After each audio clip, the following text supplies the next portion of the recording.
Welcome to CPG Vibes. No script, just chat. We talk all things food and beverage and so much more. Feel our vibe and search for CPG Vibes on Apple Podcast or Spotify, and make sure to give us a 5-star review. If you'd like to sponsor our show with your product or service or be a guest, email us at cpgvibes100@gmail.com. Now your hosts, me, Alex Bear with Genius Juice, and Wade Yenny.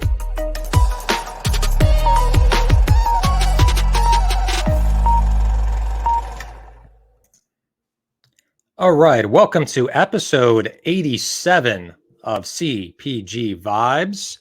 Wade, how's it going, brother? Doing good, man. We're rapidly approaching 100. It's going to be there in 13 more weeks. Yeah, 13 more weeks, which is about 3 months, which is January. So it is coming up really soon, and that's 2 year. That's a 2-year anniversary on our show. So that's crazy. That's cool too. Very crazy. Everything we've been through together, it could write books and books. And maybe we will someday. Yeah, you never know. Another way to monetize our efforts here, because there you go. Writing a book, put it on Amazon, get some reviews, make some money. No, we do it for you guys. That's why we do it. So a couple laundry list items just to make sure to give us 5 stars on Apple Podcast. Again, I've only been checking once a week, Wade. That's what I was just doing. Just 119. 119. Okay, yes. Great. Way ahead of the episodes, right? Your fear was the episodes will catch up to the number of reviews. We got some cushion there. We've got some, but we still need everybody to go to Apple Podcasts and hit that 5-star rating, right? Absolutely. Oh, right. I'm definitely not going to disagree with you there. So we want to get to 150, 160. It'd be nice to be kind of nipping at the heels of one of our friends, yet they're also in the CPG podcast space. You know who you are. And if we can start getting to 150, 160, 170, we could be the number 1 rated CPG podcast, which would be pretty cool. Pretty cool. What's it cost to give a rating? I forget. Zilch. Just takes 10 seconds. 10 seconds, steal someone's phone like we talked about in previous episodes. Someone's not looking at a Starbucks. They put their phone face down on the table. Take it, grab it, Apple Podcast, look up CPG Vibes or Beautiful Faces for radio. Give us the 5 stars and you're good. And if you'd like to be a sponsor, make sure to email cpgvibes100@gmail.com. We are going to be booking out some guests early next year, I should say. We're doing some, Wade, no script, just chat. We're going to be talking about some small tweaks and changes to the show to bring even more value to the CPG community, right? We want to have some spotlight episodes. I know we want to bring on some influential buyers to have like kind of that session going. We have some people in mind, a pitch slam of some kind in the future where money can be won or prizes live. So we're working on some cool stuff for you guys to really bring even more value to the CPG community. And if you'd like to sponsor our show, we have some sponsorships open in November, cpgvibes100@gmail.com. So there you go. And got to also declare my shirt. I don't know if you have anything under that sweater there, but I do, but it's not relevant to our guests. It's not. Okay, then don't show it. I'm not going to show it. Yeah. Yeah, it's nothing to do with macaroni or macaroni with sunglasses or tracksuits. It's not yellow. Okay. Right. Nope. So I guess, without further ado, and also just comments, we'll shout them out on this episode. I'll do a couple before we bring on our guests, just so we can see what's going on. 2 years, congrats. That's Kenny Hausman here. We got Dima Mararu, 2 years, congrats. Lisa Petty, what's going on? It's Calgal Freight. Again, what you put in is what you get out. So by people commenting, by her commenting, we shout you out. That's how this works. Kenny Hausman, love the ideas, fella. Kenny, let us know. You're back in the States, right? You're back in the States. We have Gavin as well. What's up, brother? Just spoke to him this morning. So, all right. Well, without further ado, let's bring on our guest here. So we've already talked about his logo, which is the macaroni guy with the sunglasses and the flag. We talked about some of the products. We talked about his tracksuit. And here he is, David Delcourt. He's the CEO and founder of Grown House Foods and Seed Ranch Flavor. How you doing, buddy? What's up? Doing well. Welcome. How about Welcome. you guys? It's Friday. Yeah, It's Friday and we're live. How can I you be know, any I better? know, I know the feeling. I know the feeling, and I am wearing the full tracksuit. Just if anybody needs proof, I'm not in my underwear or something. So We believe you. Gavin and Dima insisted, otherwise they wouldn't attend. So Yeah, you got to be on brand, and you are on brand. It seems like, every show that I go to where I see you, you have the tracksuit on. It's like this in all of your LinkedIn videos. You jump in a freaking pool with your tracksuit on. So it seems like it's just, yeah, it's your brand, man. The yellow. It's you. it's memorable. I get a lot of Kill Bill, a lot of Bruce Lee, Enter the Dragon, Ali G recently. Ali Nice. G. Yeah, I remember. Nice. Yo, that guy. Also, it makes it really easy when you're going anywhere. You just put on the tracksuit. I've got two of them, so if you see me at an expo or something, chances are it's still relatively clean. At least it's not super The stinky. beginning of the day. Beginning of the day. Not so much Yeah. the end of the day. Yeah. Yeah, exactly. It's funny. I'm going to make a really, I almost like wish I didn't say things that came to my mind because it's a really bad habit. But like it's a onesie in a way, right? Like it's easy to put on, it's easy to get off, and it's the same thing when like we're dressing our son. It's like boom, it just goes on. It's quick, it's easy. There's no two parts to it. I am not comparing that to a onesie, but it's the same. It's easy to put on. So I'm sure as you you get ready in the morning, you just slap it on and you're out the door. But like I said, does it get really freaking uncomfortable and sweaty in there when you're at a show and you're talking and moving around a lot? I will say towards the end of the day, I'm ready to take off the polyester jumpsuit.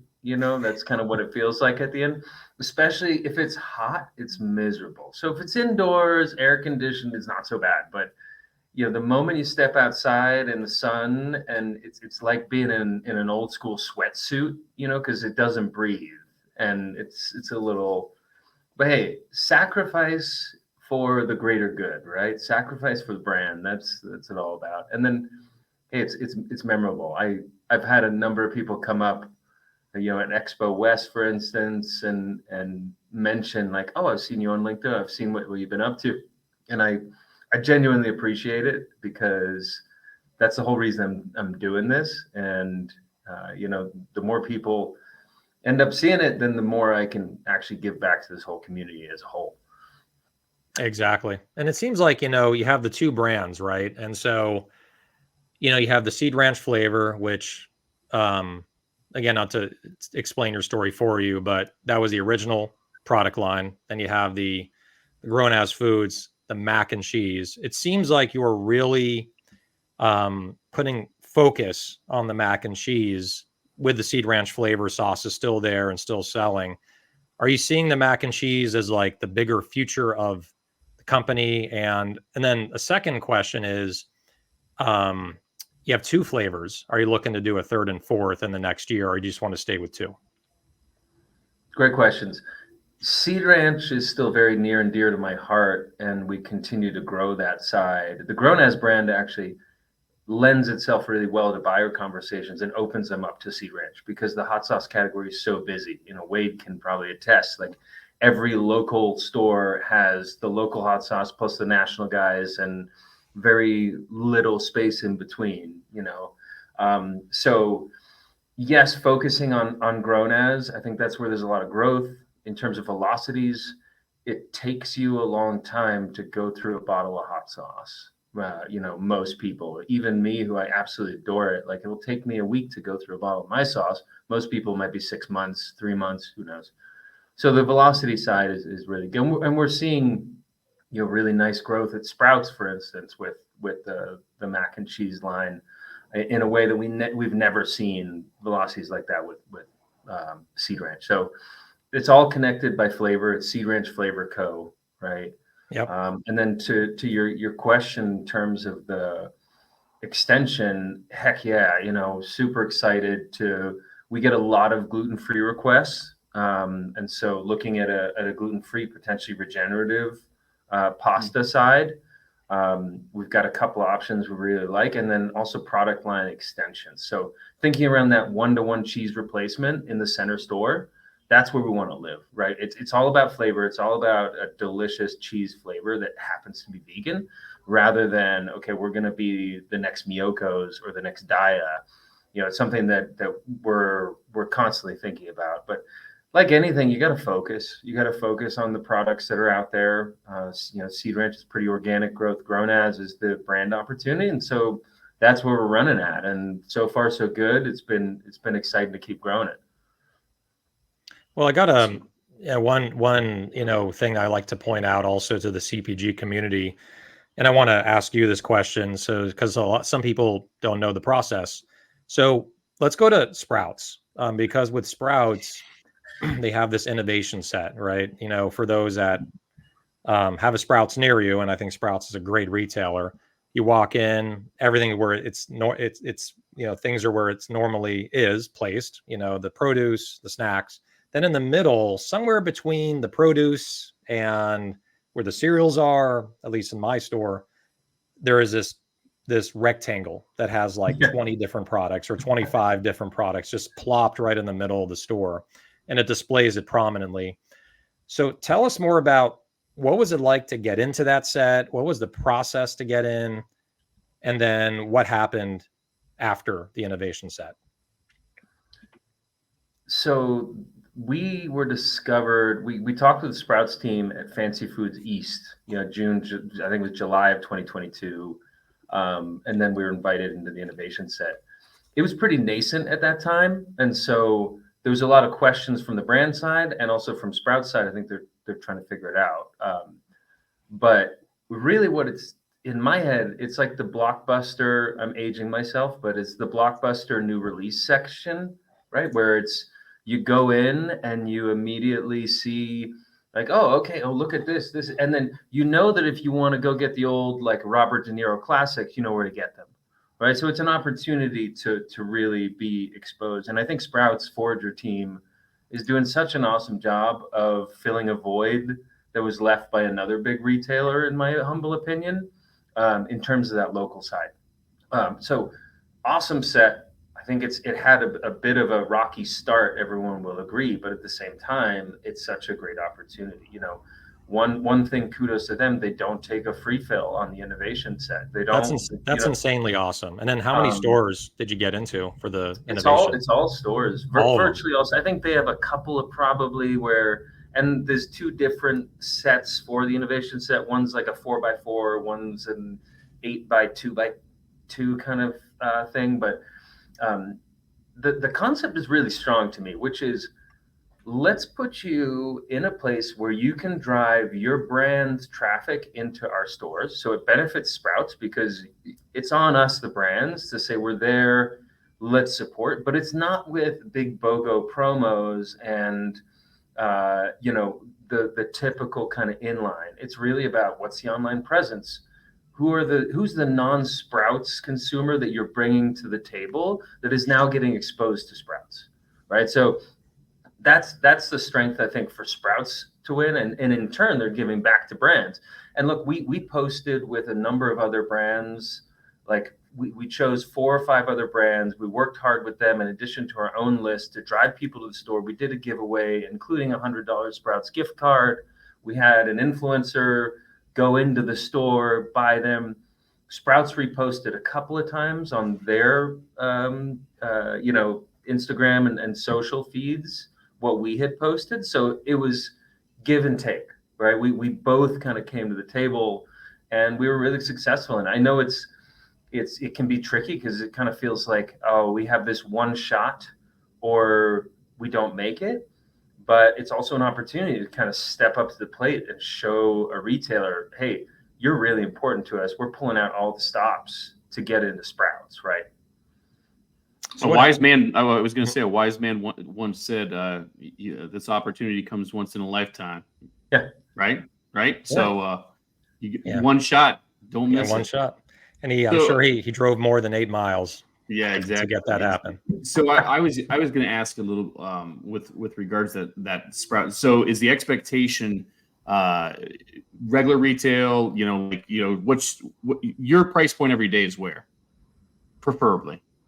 So we're between $4.99 and $6.99 on shelf. So $4.99 for our classic, $5.99 for our truffle SKU. It can go up to $5.99, $6.99 in New York. There's some places selling us for $7.99, which I'm like, wow.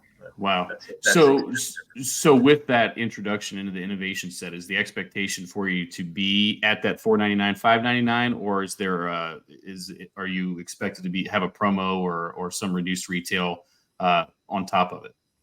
We offered them an EDLP for it, just to say, hey, let's see what this innovation like.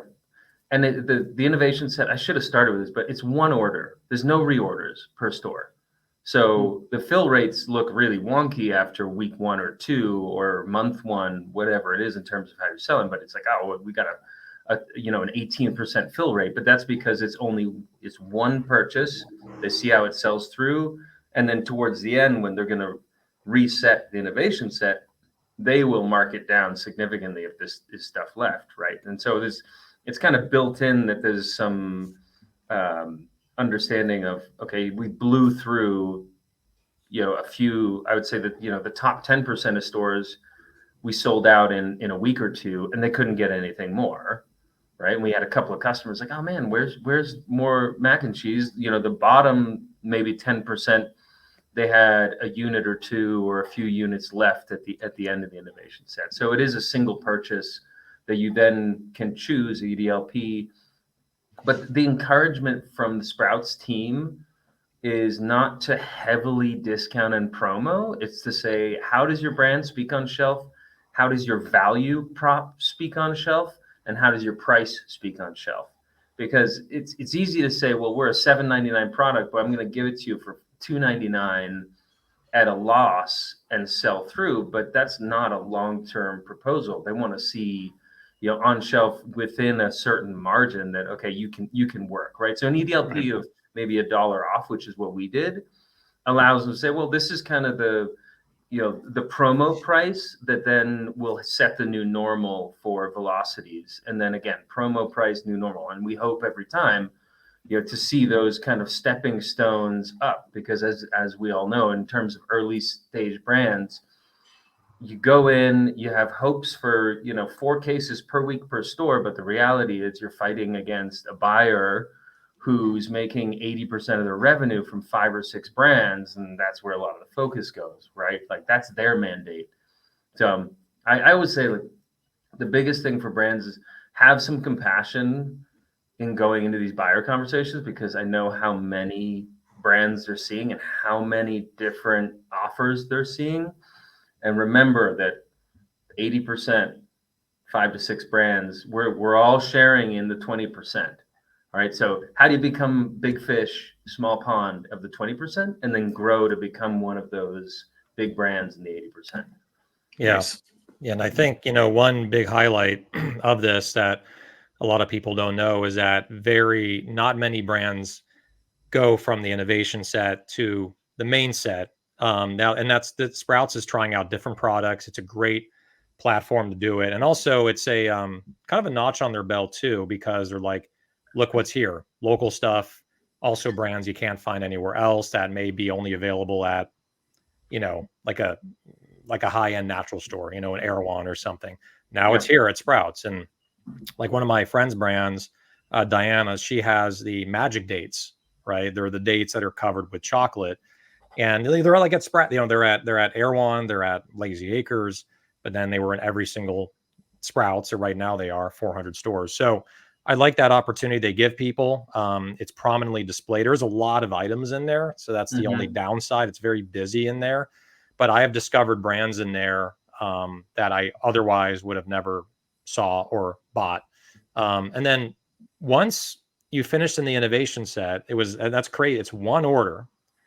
So if one store sells through in a week and another store takes 2 months to sell through, let's say the slowest store versus the fastest store, still only one order. They don't refill that void. So correct. Is that just one case, or What's that? They allocate a case per store. What ended up happening with us is there were a couple of stores who sold through so fast that they ordered before some other stores did.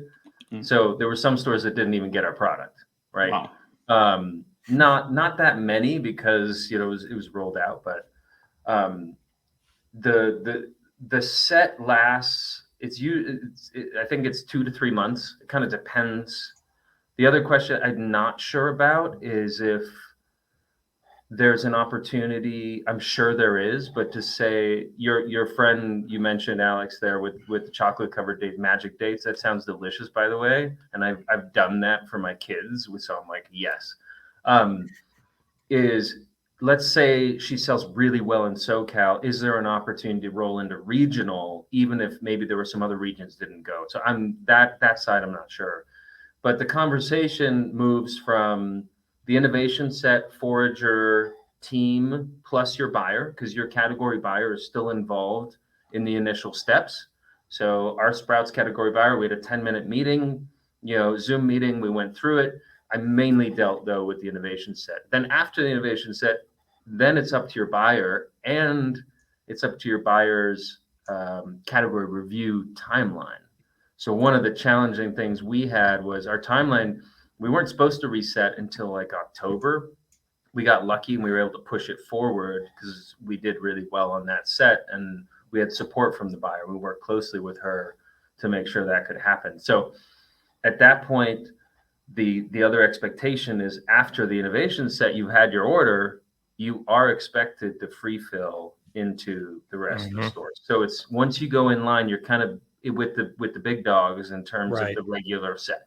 Right. And I like that at least some of the risk is mitigated by, that the product is doing well enough in the innovation set to where it now has a fighting chance of doing well in the main set. And again, the main set is, like you said, it's the 80%, it's harder because now you're next to the Annie's and the other, some mac and cheese, some are vegan, some are not. But at least to put all that money out for a free fill, which is not cheap, it's expensive. Plus there's usually a markup through the distributor that happens as well. So it's even more expensive. At least going in, that this product has a chance of actually selling in the store and it's hit hard.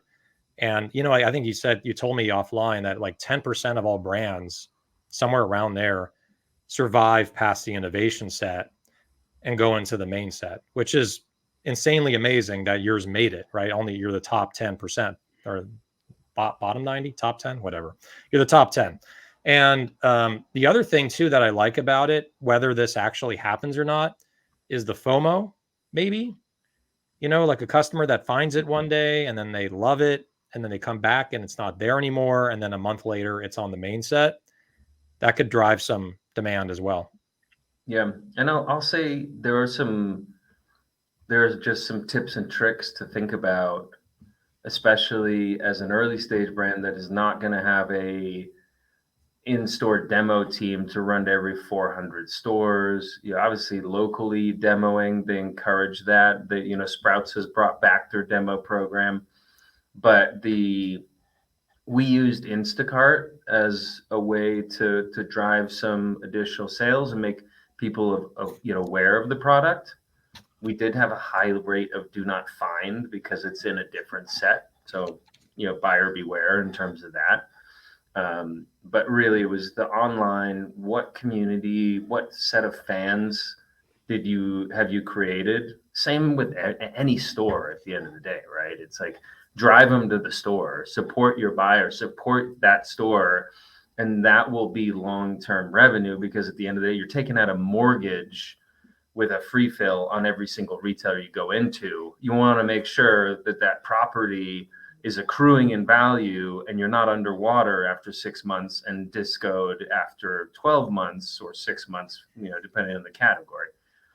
Yeah, I think that opens up a pretty big line of, a topic, right? Especially on this show. And I think it hits home with a lot of the entrepreneurs and VP of sales that are watching and listening, is being really careful and getting into the right accounts. And I think to me, the number one a big reason that companies fail is that they go into stores because it's a store that everyone knows. You know, it could be a Kroger, Albertsons, whatever, Costco, and you put a lot of money out, whether it's for demos, whether it's for resources, free fills, effort, hiring merchandising people. And then 6 months pass and you're out all this money because you're not making enough margin with promotions.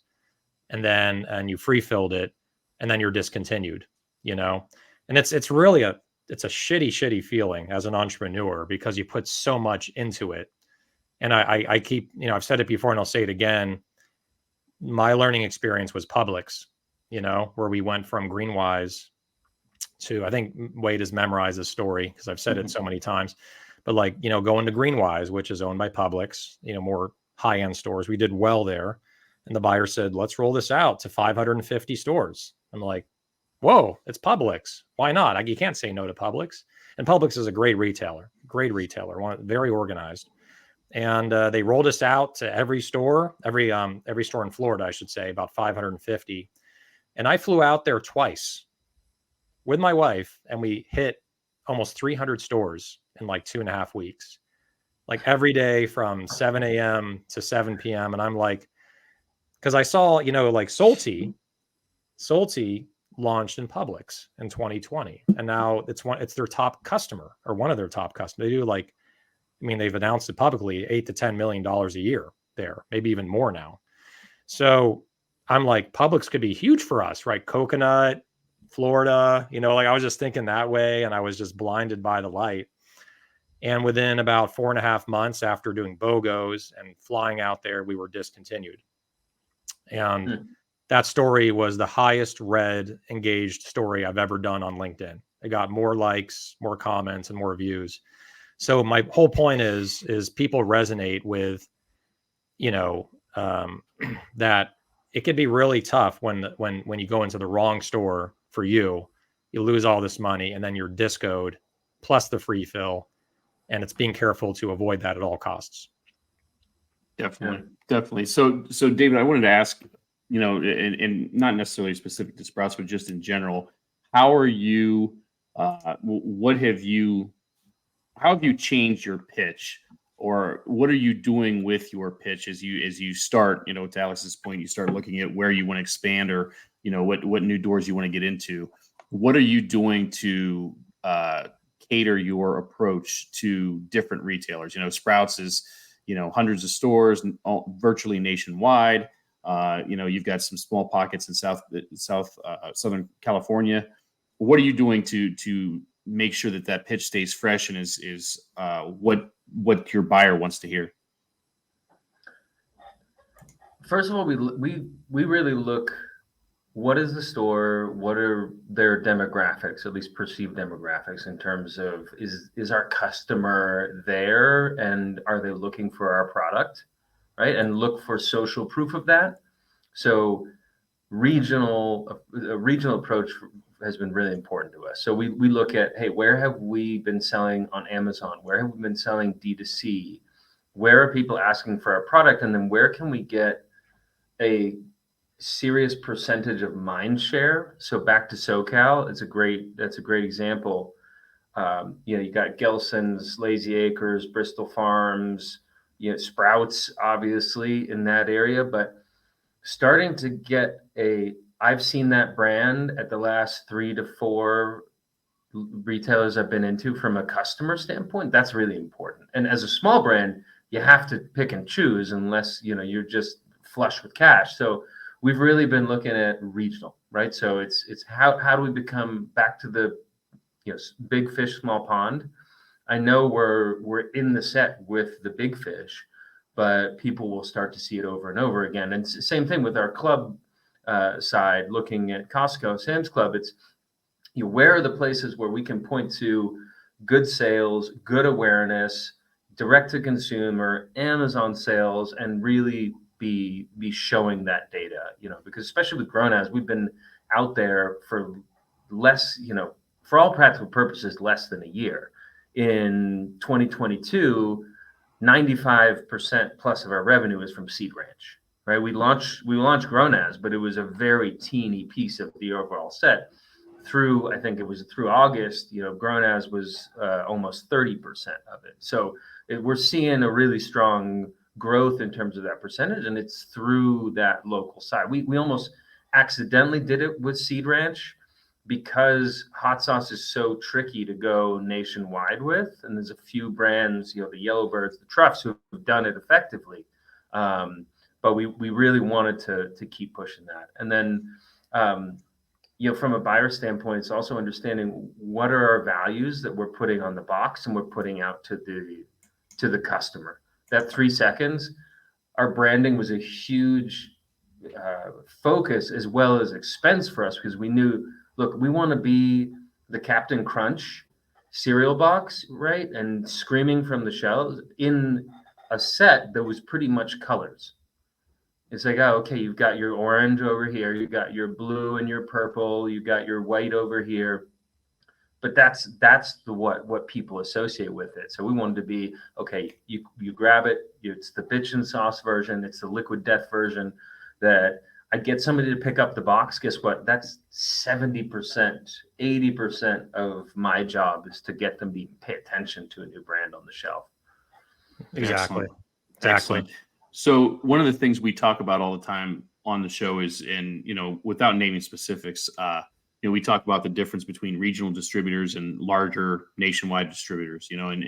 I know as you expand over on my side of the country, and we've made no secret about it that you're going to be introduced in our world here pretty soon, and you chose a regional distributor, and I guess without having to get too far into the weeds with specifics, what advantages and disadvantages do you see with that approach as you look to grow on this side? Yeah, that's a great question, because it was something we thought about a lot. One was looking at each DC, how much concentration, how many stores we're pulling from each DC, because as we know, having 10 to 15 stores or less is gonna put that DC at risk every month of like, oh, you're not moving enough product, right?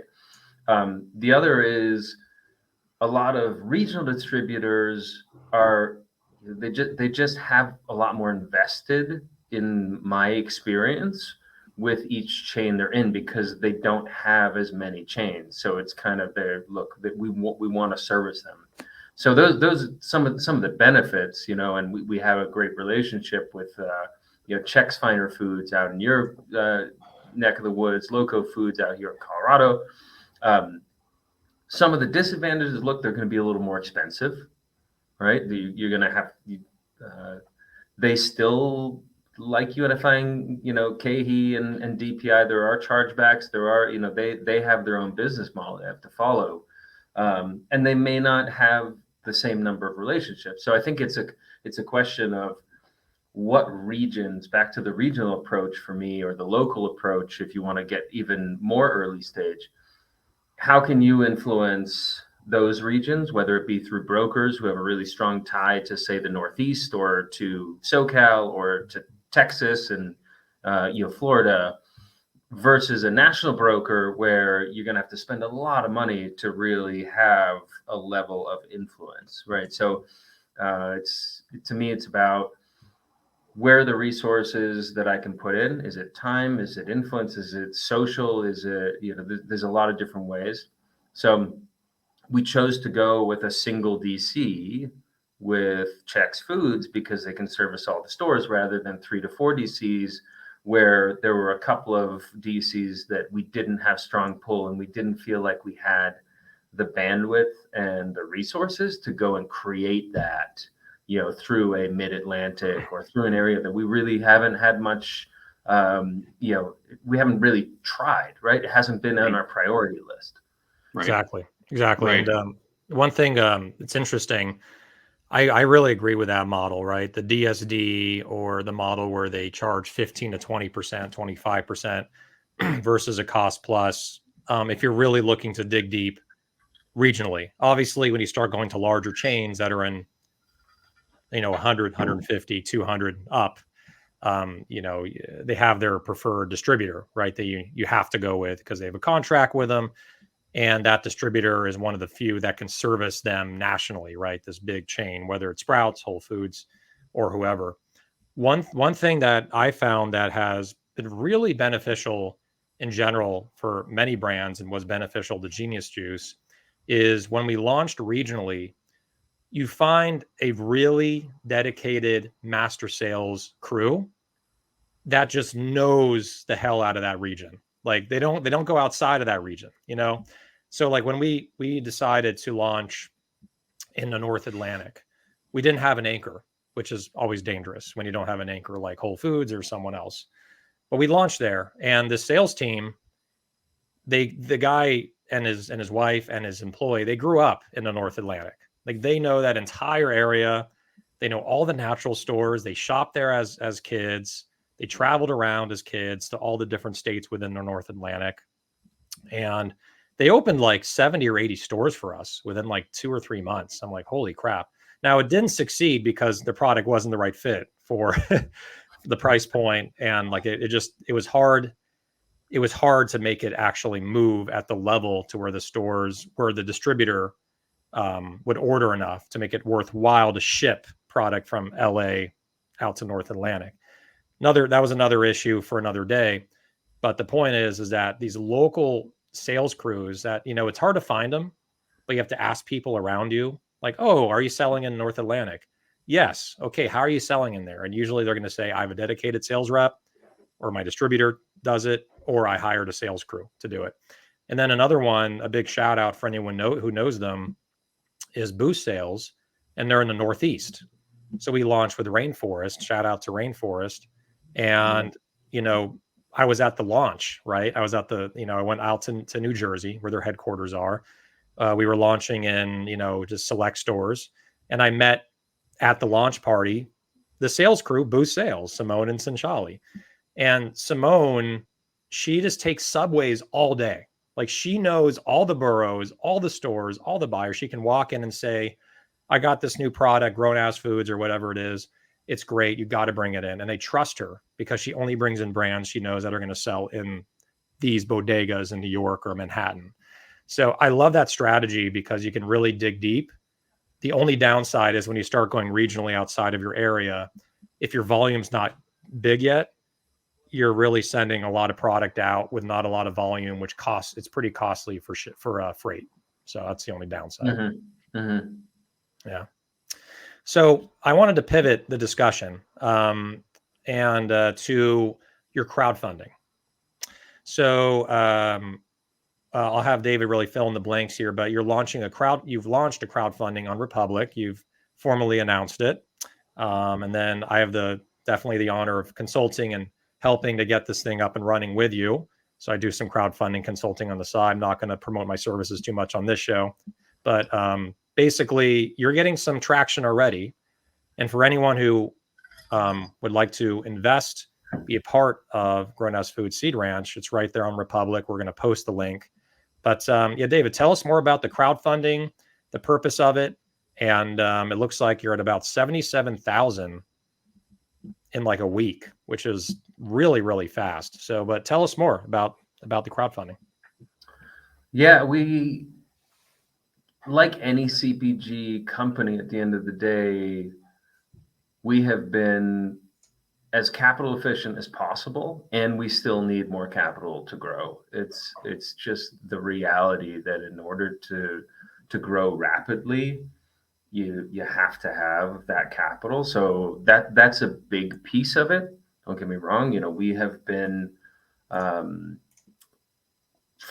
until 2022, we were completely bootstrapped. So I've run this from 2017 to 2022 as a cash in, cash out business, and we grew very organically. When we launched Grown As Foods, there was a realization of, okay, we went from 0 to 900 stores in the same amount of time as it took us in basically 6 years. It took us with Seed Ranch to go to 900 stores. We did 900 stores in 6 months with Grown As Foods. So there was a need for support, and that's a big piece of it. The second piece is growing the community, and this is really important because I think if you go out to angel investors, VC, private equity, it's going to be smaller numbers of investors for much larger checks. Whereas with Republic, it was the idea of, hey, let's grow a community of believers, let's grow a community of supporters that can help us continue this down the road. So let's say somebody invested from Minnesota. I'm like, hey, we're going in Twin Cities. Where should we go? Where do you shop? Where are the spots that you could walk in tomorrow and ask the buyer, hey, can you bring in Grown As Foods? I really love this product. So what's super interesting and also daunting about it for me is, when you go through this crowdfund side, you're lifting up the skirts, right? You're opening the barn doors to everybody. It's showing the company in the most vulnerable way you can, because we all tout every win. We're not always talking about the difficult times. We're not talking about the discos. We're not talking about all of those challenges. So this is a real way of bringing people to the table that understand, hey, CPG, we are winning in many, many ways. It's still hard. It still requires capital. It still requires a community. And so I'm super excited about the campaign.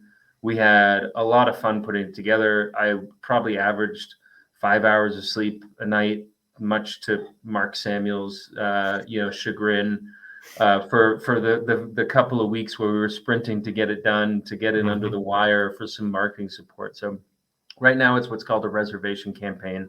So I've been a little bit more quiet about it because it requires a double opt-in as we file our Form C and all this with the SEC. But it's been a great experience, and Alex, hat tip to you, super informed on that side, and yeah, I'd love for everybody to go check it out and give me your thoughts, give me your feedback. We'd of course love everybody to join us. I'm pot committed on this, myself personally, and I'm seeing it grow on a day-to-day basis. We got a ton of new deal flow coming in that's exciting, new production coming up, and it's right there on the screen. There you go. So there's my that's me in the tracksuit. All right. Yeah, big shocker. So it's really easy. Yeah, the link, we posted it here in the comments, but you can also literally, for those that are listening, it's just republic.com/grown-as-foods. republic.com/grown-as-foods. And what's cool is, you reserve on there. I mean, he's already raised $77,000. I think your goal is at least, we're talking, upwards $500,000. We can get there, right? It's looking really good in the early stages right now. What I love about your campaign page is also the video. So we'll answer Rich's question in a second, but the video, you got to check this thing out. I mean, David worked on this creatively. He's a very creative guy. He has a really strong right brain, for sure. He's really good at creating things. The video is awesome. It really tells the story, shows his family. Make sure to check that out. And of course, I think the minimum investment is what, $200 on there. Yep. So for $200, you can be an equity holder, a note holder in Grown As Foods. So so check it out. And thanks for the shout out, brother, on me helping you out. I'm glad it's live, it's basically live. You can go there, and it should be off the reservation mode pretty soon too. Yeah, hopefully in about a week. Yeah.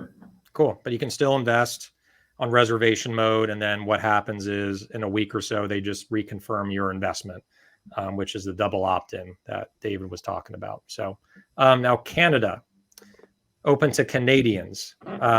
So David, from my understanding for crowdfunding, at least when we raised on Republic for Genius Juice, that in Ontario, for whatever reason, they're not accepting investments. That's the latest that I know. Have you heard anything different, or is that still the case? I think it all comes down, the SEC Reg CF or whatever was very specific to the US.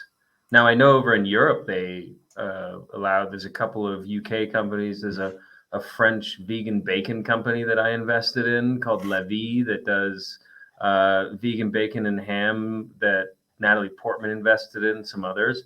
So I know it exists over there, but Canada, my guess is as good as yours. Yeah. From what I remember, I think Ontario, for whatever reason, was firewalled against like investing on Republic or WeFunder. But again, I think the best thing to do is there is a support.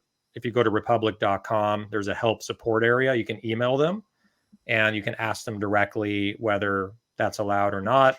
But I know, yes, several countries in Europe, UK, in Mexico, South America, there's many countries where you're allowed to invest into Republic, so into an American company.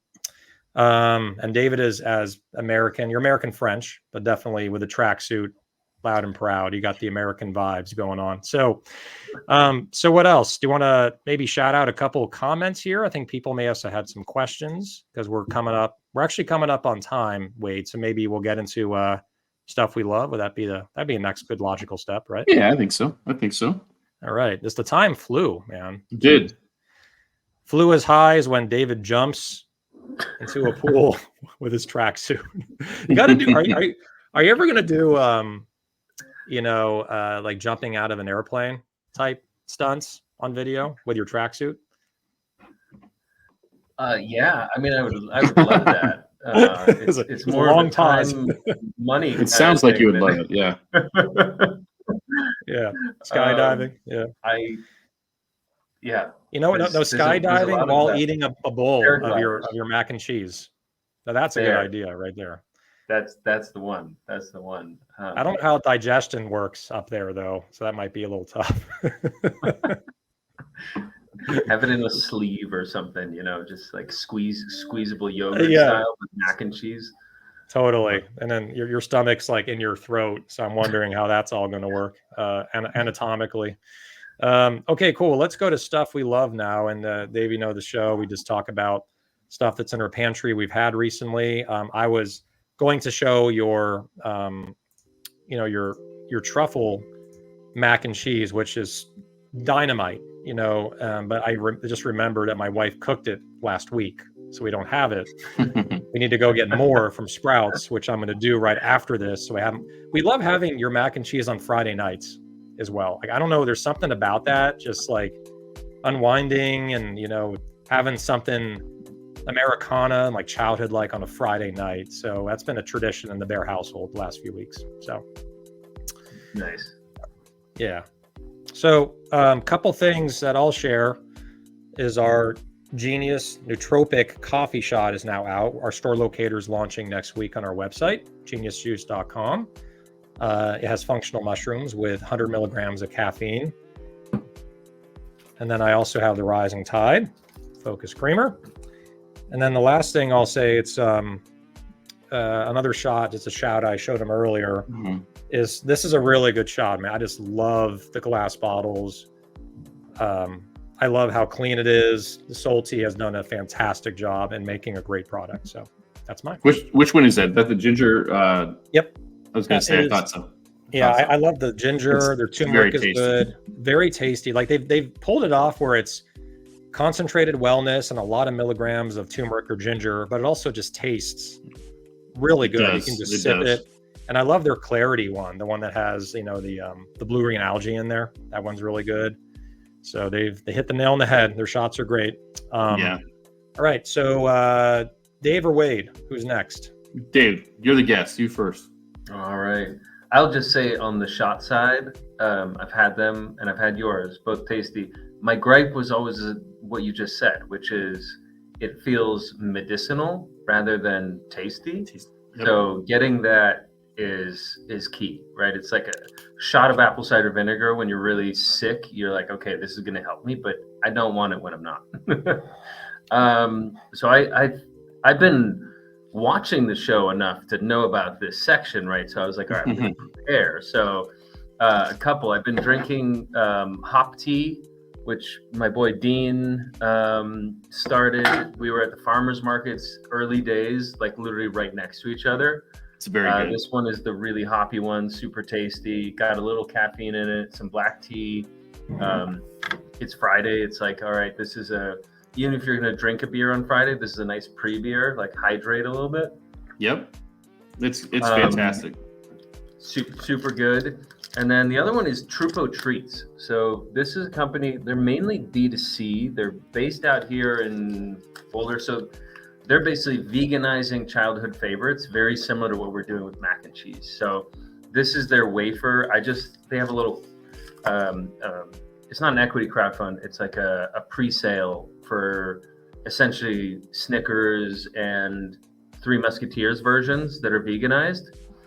This one's more like a Kit Kat, and they have the one I just showed you is hazelnut. And I grew up, my father's French, so I grew up on Nutella, at first only in France when I could get it. And then when it moved over here, and it's just spot on. It's crunchy, it's good. The very non-vegan people who work in my warehouse were like, this is freaking delicious. I don't care if it's vegan or not. So those are my two. They're also local here in my backyard, which I always love to give a little props to. What's the name of the company again? I'm going to look it up and post the link. It's chocolate treat. Truffle Treats. So TRUPO. TRUPO treats. Yeah. One, it's funny too because it's two twin brothers, and so it's like left and right Twix kind of idea, or So it's fun, but they've done a really spectacular job. It also happens to be lower in sugar, lower in fat, like actually better. So I'll throw it in my kids' lunch boxes in a way that I wouldn't do for, a regular candy bar. I got to check this out. I want to, not to one up. I try not to, but there's another chocolate treat. I don't know if you guys have tried. I just can't resist. I found it at Ralph's, and then they were at Expo East. I'm like, I love your product. Can you give me samples? They're like, you can take the small ones. I'm like, can I have the big one and the display over there? And they're like, no, it's only the first day. We're not going to give out these yet. Come back on Sunday or Saturday. I'm like, well, I won't be in town. But it's called Undercover Snacks. Have you seen this one? I don't know that I have. Yeah, again, I didn't know anything about them. And then I just went to Ralph's, which is a Kroger banner. And I'll send a link here, but it's just like this delicious, crunchy quinoa puff in cacao snack. That's very light, like a wafer, and just really good. And you kind of can't just have just one. Usually just eat the whole thing. I'm sure just like the Truffle treats as well. I wonder if I just flew back from New York for a hot sauce show, and on my flight, Southwest. Yeah, it was Southwest. They had a quinoa cocoa crunch. It was vegan, and if it's not them, it's somebody that's doing very similar. But I took one teeny bite and then threw the whole. That's it. Yeah, that's the one. They were on Southwest. So that's one of their snacks. I have had that. Tasty. Yeah, it's just so well done, and chocolate and quinoa puffs just go together like bread and butter to me. So I don't know why. Just it's like it's like Kit Kat. It's crunch, like the Crunch Bar, that kind of same childhood favorite. All right, so and Laurel has said this is at 329, so I'm not sure which one she's talking about, but these are so great. My 6-year-old, I think the Truffle. She was talking about the Truffles. Yep. Yeah, 6-year-old vegan son, not to be confused with my 12-year-old meat-loving son. Then Kenny Hausman, man, I can crush a bag of those undercover snacks. And then, yeah. All right, Wade, you're up. All right. This was a sponsor a few weeks back, and we've been using it on pretty much everything here. I've only got the pepper in front of me, but it's Spicewell. So good. So I don't know, David, if you saw that episode or not, but so it's called Superfood Seasoning.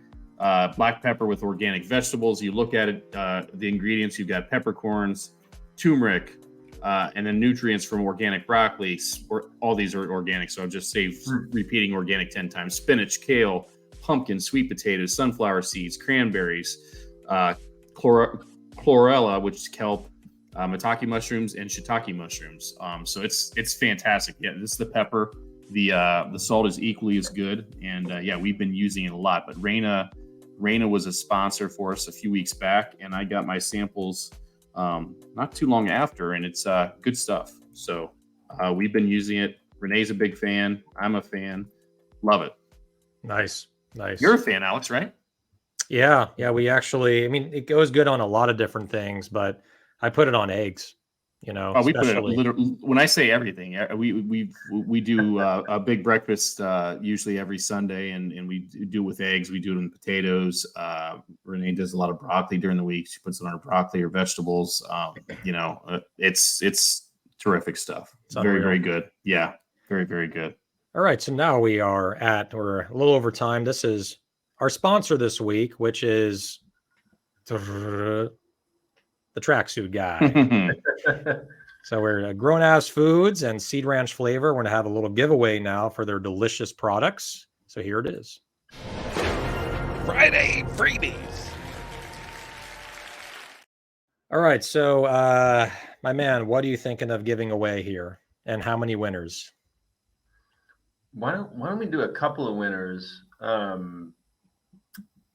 We'll do a mixed case of the mac and cheese, and we'll do a mixed case of the Seed Ranch hot sauces, like two separate winners. Cool. Or And we the can winner, throw a little bit of both. Yeah, we'll give everybody a little bit of both, but let's do two sets of winners. Yeah. sounds good. And then we'll do two questions. The first winner can pick either one, right? And the second winner obviously gets what was not picked. So we basically. I was going to say, do you want to touch on the ongoing sponsor now, or you want to do that after? That's right. That's right. So V Driven, right? I should do it now, not later. So V Driven is a CPG partner for emerging purpose-driven brands. They fuel growth and innovation by providing strategies and support in every phase of the retail journey, from leadership coaching, brand management. They also can do your accounting. I mean, they do it for certain packages less than $1,000 a month. They can handle your accounting, your trade spend, your put in the line items, and they're really, really good. And Luke Abbott is the CEO and founder, and also like deduction management and fighting deductions is really, really key that we were talking about before. With any major distributor, there's going to be chargebacks and deductions, and you want someone watching over that to make sure they're all accurate and correct. So they're just a powerhouse of a great team. I mean, Luke Abbott himself is an entrepreneur that built up his business, Monterey Provisions, a distributor in San Diego, and then he sold it to KeHE, and then he helped at KeHE, and then he was the CEO of Jimbo's, or president or CEO. Yep. Yeah, president. Yep. And then because Jimbo is the CEO, right? So yeah. And I'm sure he'd let you know that too. Yeah. Really? No. So, and so Luke's great. Just serial entrepreneur, knows his stuff, has a great organization. Make sure to reach out. And then Luke's also just a great guy. So, on top of having a great company. So if you would like to reach out, you reach out to him, emails below, Luke, Luke.Abbott, ABBOTT at vdriven.com. He'll hop on the phone with you, no charge, just to chat with you, get to know your business, get to know you. And if he can help you, he'll tell you he can help you. If he cannot help you, he'll be honest and tell you that he cannot help you. So that's the kind of guy he is. So that's V Driven. So the way that we basically do this, David, is that, you would come up with at least one of the questions, maybe two if you want to. If not both, right? If not both. And it would be a trivia question that is something that was mentioned in this episode by one of us or by you, a fact, a location, a number, something that's hard to guess, that was brought up. And the floor is yours. What is your question? And it's hard to just think of on the spot, but let us know if you have one. You, Alex, mentioned a sales organization out of the Northeast based out of New Jersey that you really liked working with. I guess what was the sales organization's name? Would be, I know you mentioned some names of who ran it, but that went really fast. So that would be the question. The Northeast sales organization based out of New Jersey that Alex worked with. Yep. Technically New York. Okay. Yeah. They're both almost the same. They're so close together. So there it is. So Allison C. Got it. Is she the first one? She's the first one. All right. So Allison, Yeah, my that was question too very easy? fast. That was very fast. So you have to think about that for the second one. So Allison, you'll get to pick which one of those you want. Do you want the mac and cheese, or do you want the hot sauce? Or do you want a mix? I'll give you a mix. And you guys can just drop my email into the chat, and they can just reach out to me. Yep. What is it, Dave? So let's do David at grownasfoods.com. Cool. And either way, you can reach out to David, and then also you can email us, CPG Vibes 100. All roads lead to Mac. So we'll make sure to get you connected with the track man here, with the Mac man and the track man. Yeah, and connect with me on LinkedIn. I'm on there every day. It's practically easier to check my LinkedIn inbox than it is my over-flooded. Yeah.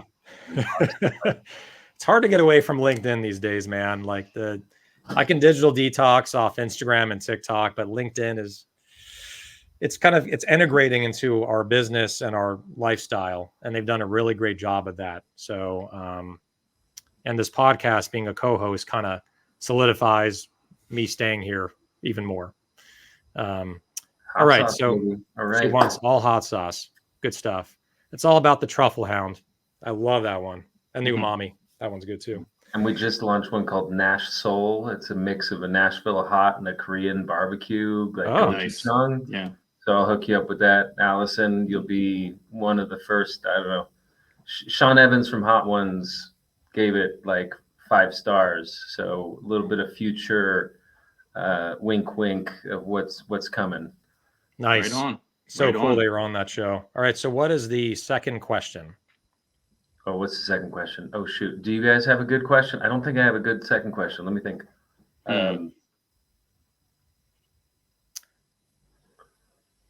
Well, I got a simple one because we're running low on time. So yeah, let's do it. David was talking about a strategy. It's too easy, but whatever. So for retail, it's for retail. This one's too easy. It's retail, but it's a way to. No, I got a good one. Okay, I'm going to change my question. What marketing thing did David do? This one's hard. With some other brands to get people to the store.